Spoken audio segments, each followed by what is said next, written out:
Hey everybody, it's Tripl-L here to talk about My Hero Academia Chapter 324, the spoiler summaries. You know the drill. Gonna go through the spoilers and we're gonna talk about what we got so far and give you that little bit of a preview and have a good day. You can see the description from the summary I pulled from Twitter already. So before going into it, I will just say that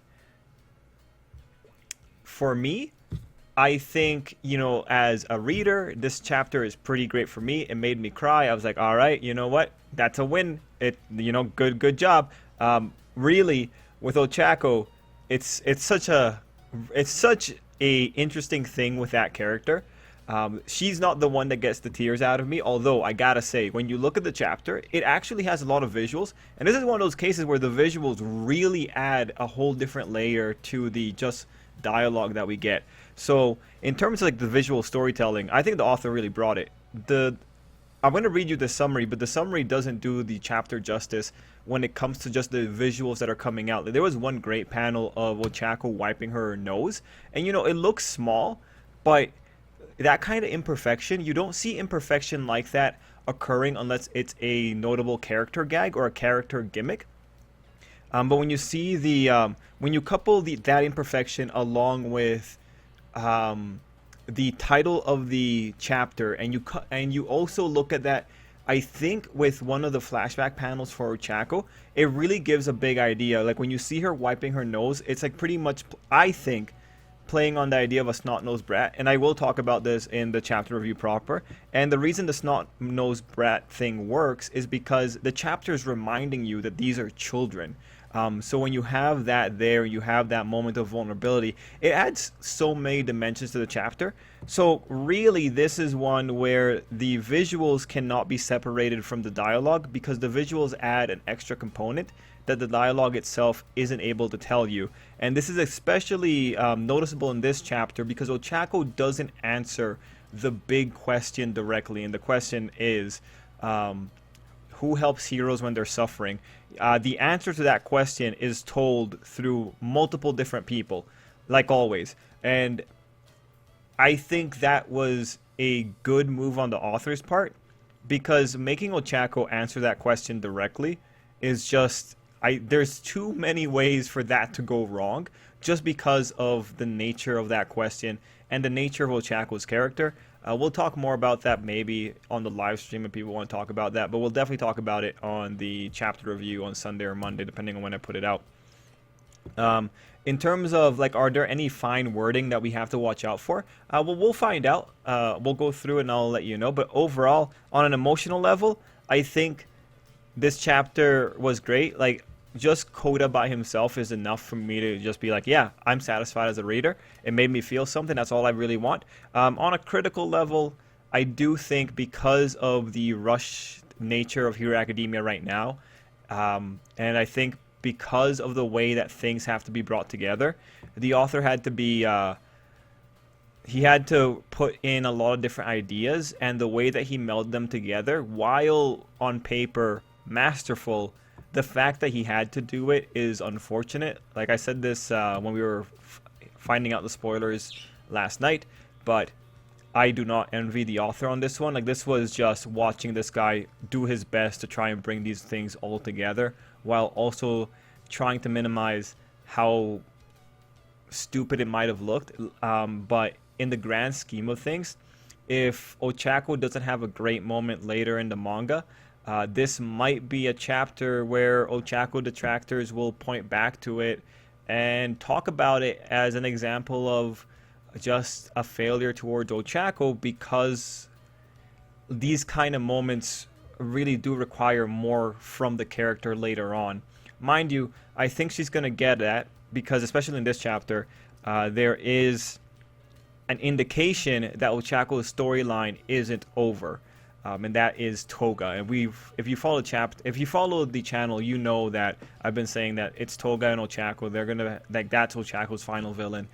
So in one way, like, we know Ochako's gonna get something, but this is definitely gonna be a chapter that might ultimately be used as an example against Ochako if something disappointing happens in Hero Academia and people start criticizing it more than they already are. One thing to keep in mind is that as Hero Academia goes on into the future, with every chapter, there's going to be a new person criticizing it. That's just the nature of long-running adaptations. The longer it goes on for, the more things there are that people don't agree with. So with that out of the way, I think it's going to be an interesting chapter to talk about on Sunday. I hope you'll be there and you'll be willing to hear my thoughts, because there's a lot of cool techniques going on in the chapter itself between the visuals and the story. So speaking of the summary, here we go.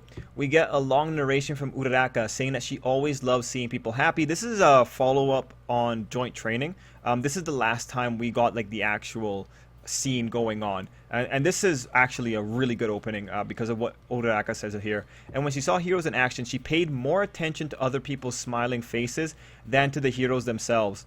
The hero shown there, I'm pretty sure we know who that hero is, and I'm pretty sure the hero that was shown in Uraraka's example or her flashback is dead.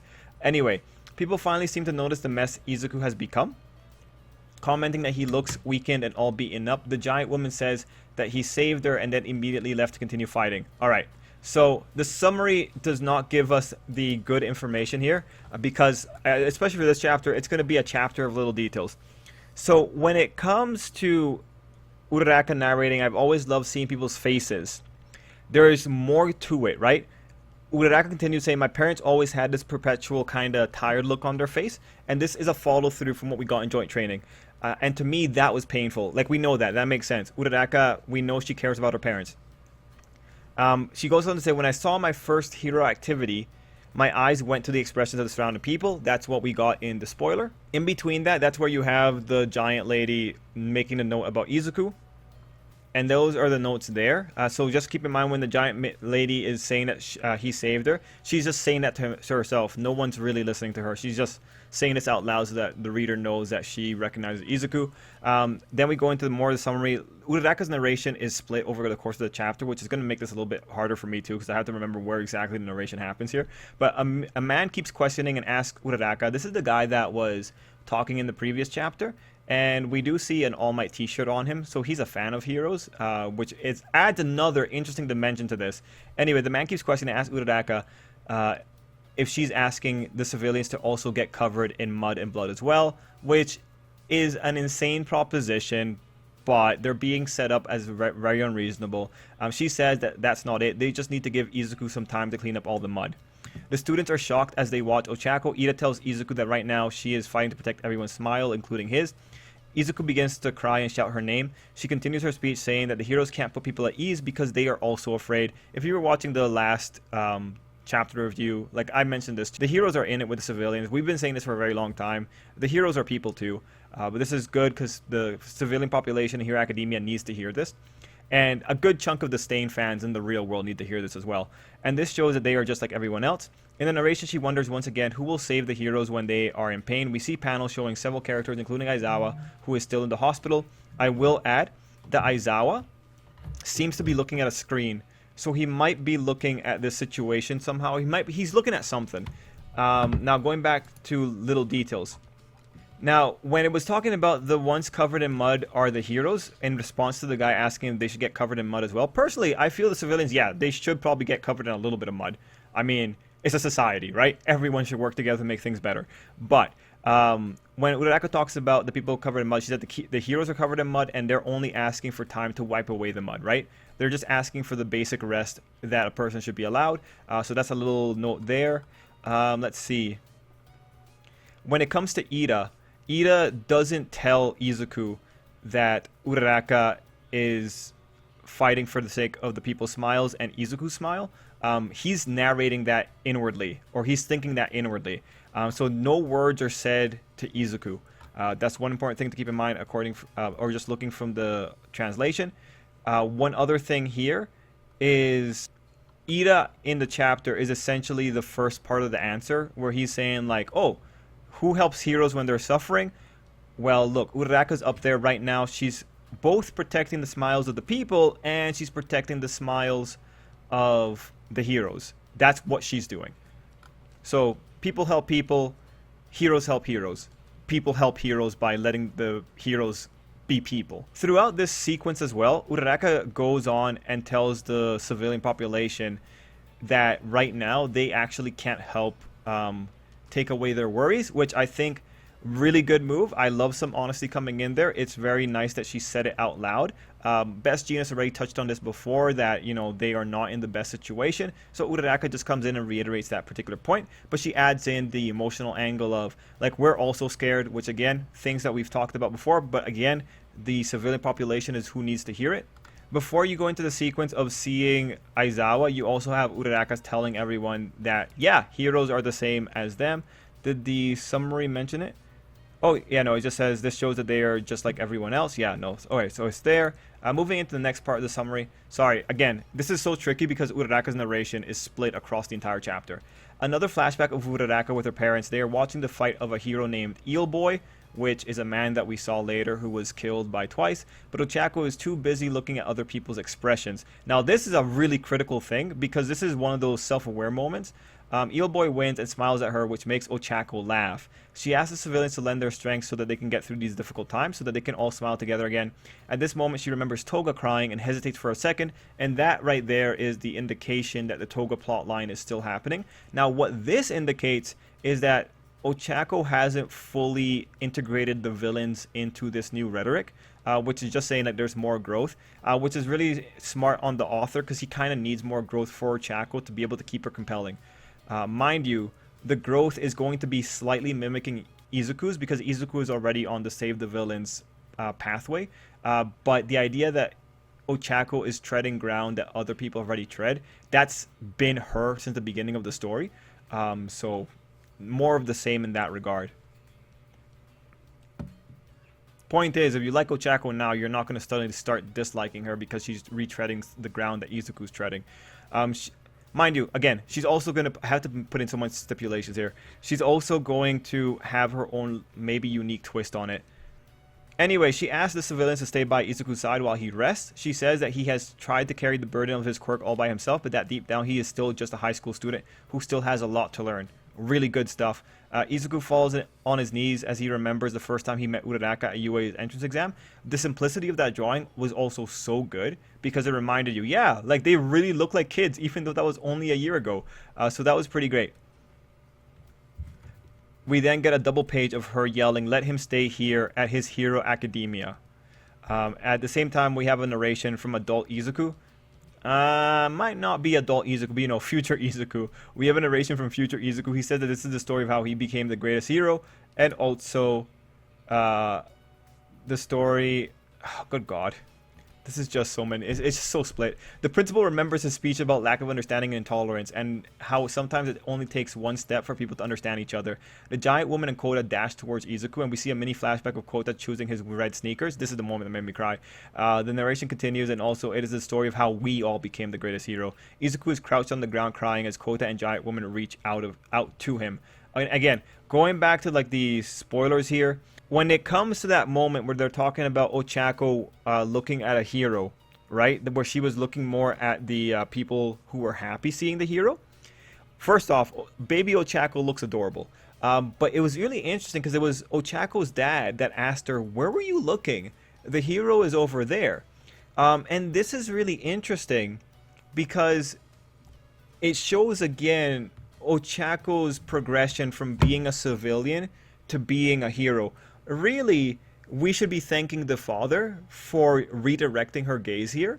Ochako gets happy at people's reactions from heroes, but she doesn't look at the hero themselves. Mind you, when she saw the hero put on that smiling face and she got happy about it. But that one little thing was actually a really clever way of showing that initial bias. And I do like it here because, again, with Ochako, she is the most normal person when it comes to a person going to hero school. And this is simultaneously the greatest thing about her and the greatest weakness. Because it's because of her nature being a realistic person in this regard that slows her down compared to her contemporaries. So that little flashback there where you have her father redirecting her gaze, I think was really masterfully done and does encapsulate the ultimate problem. But the nice little thing here is that Ochako was able to adjust her thinking very quickly. It's not about the reactions that the heroes incite. It's about both the hero themselves and the reactions they incite. kind of catch them all. When Ochako is cheering on the hero who was beat up, it was also really nice because Ochako's nose has a little bit of drawing there. It makes it look like, again, a snot-nosed kid, which I think is connected to the earlier part of the chapter. So really good there. Are there any other spots here? No, just Ochako saying like really important things about Izuku being a child and needing a place where he can rest safely and grow. There's a lot of panels that are really beautiful. There's one panel that makes Ochako look kind of like she's a superstar, which that one I need to see how it looks in the final spread because I'm personally not about it. But yeah, no, it's a really pretty, in general, chapter. Let me just see. There's one segment where when they were talking about Nezu's narration, Nezu is looking toward the people and he's talking about the one step. And he goes in and he says something like, it's all part of the progression of the people who move forward. And it's interesting because the one step that we see here is Kota stepping out. And this is a little bit where the messiness in the rhetoric kind of comes out. And this is going to stay in the proper chapter. But you have Ochako's rhetoric. You have the one-step rhetoric, and then you have Kota and the giant lady acting on the one-step rhetoric.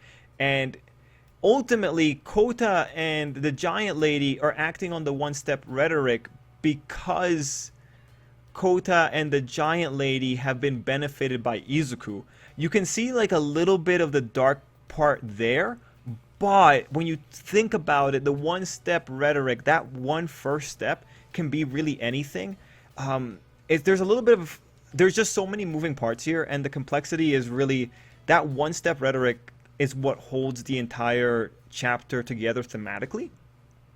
Because the idea here is like the one step is started by people that have been positively affected. The positively affected people are the ones that will take the first step, and then others will follow once that path has been tread, is essentially what the chapter is saying about the thematics. The one-step rhetoric, though, when you look at it from the previous chapter and you take it to this chapter, there might be a little bit of some incoherence with it. It might not be the most contiguous thing, just because, again, when Nezu is looking out, the one step that he sees is, again, coming from the people who Izuku's positively affected.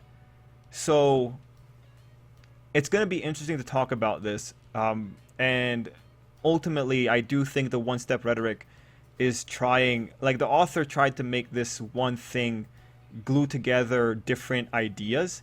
And it ends up coming out kind of weird because not only do you have emphasis on Nezu's journey for the Messiah, but then you have Ochako's trying to get this idea out there without saying it directly, and then you have Kota acting on the one step. Although you could also say like Ochako is the one step because it's only because of her step going in front of the crowd and telling them what they should already know that Kota gets out there and goes towards Izuku. Although you could say Kota was probably going to go towards Izuku if he saw his hero crying, right?